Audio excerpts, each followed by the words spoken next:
আসসালামু আলাইকুম ওয়া রাহমাতুল্লাহি ওয়া বারাকাতুহু। সম্মানিত ঈমানদার মুসলমান ভাই বোনেরা, আজ আমরা জেনে নেব জান্নাতের ভিতরে আল্লাহ পাক অসংখ্য নিয়ামত দিবেন। অসংখ্য নিয়ামতের ভিতরে উল্লেখযোগ্য ৪টি বড় বড় নিয়ামত দিবেন, যে নিয়ামতগুলো কখনো ফুরায়া যাবে না। সুবহানাল্লাহ, সুবহানাল্লাহ।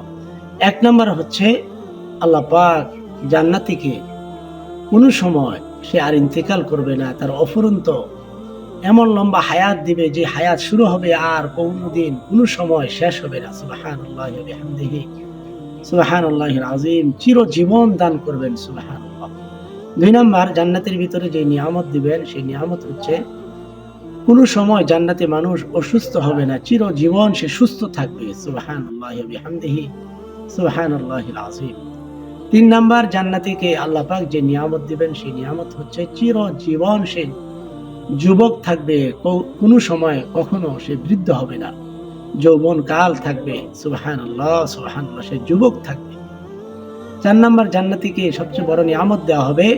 যত নিয়ামতগুলো দেওয়া হবে সমস্ত নিয়ামতগুলোই বাড়তে থাকবে, কোনো সময় কমে যাবে না। সুবহানাল্লাহি ওয়া বিহামদিহি, সুবহানাল্লাহিল আযীম। সেজন্য আমরা যদি জান্নাত চাই তাহলে আল্লাহ পাক বলেন, ইন্নাল্লাযীনা আমানু ওয়া আমিলুস সালিহাত কানাত লাহুম জান্নাতুল ফিরদাউসি নুজুলা। যে আল্লাহর বান্দা আল্লাহর প্রতি ঈমান আনবে, নেক আমল করবে, এমন বান্দার জন্য আল্লাহর পক্ষ থেকে জান্নাতুল ফিরদাউস অপেক্ষায় থাকে। সুবহানাল্লাহ, সুবহানাল্লাহ। সেজন্য আমাদের হায়াতের ভিতরে ঈমানকে সাজাইতে হবে, বেশি থেকে বেশি নেক আমল করতে হবে। ইসলামিক আমলগুলো আপনার কাছে ভালো লেগে থাকলে অবশ্যই একটা লাইক করে দিবেন, কমেন্ট করে জানিয়ে দিবেন কি ধরনের স্বপ্নের ব্যাখ্যা অথবা আমল জানতে চান। নতুন হলে সাবস্ক্রাইব করে পাশেই থাকবেন। আসসালামু আলাইকুম ওয়া রাহমাতুল্লাহি ওয়া বারাকাতুহু।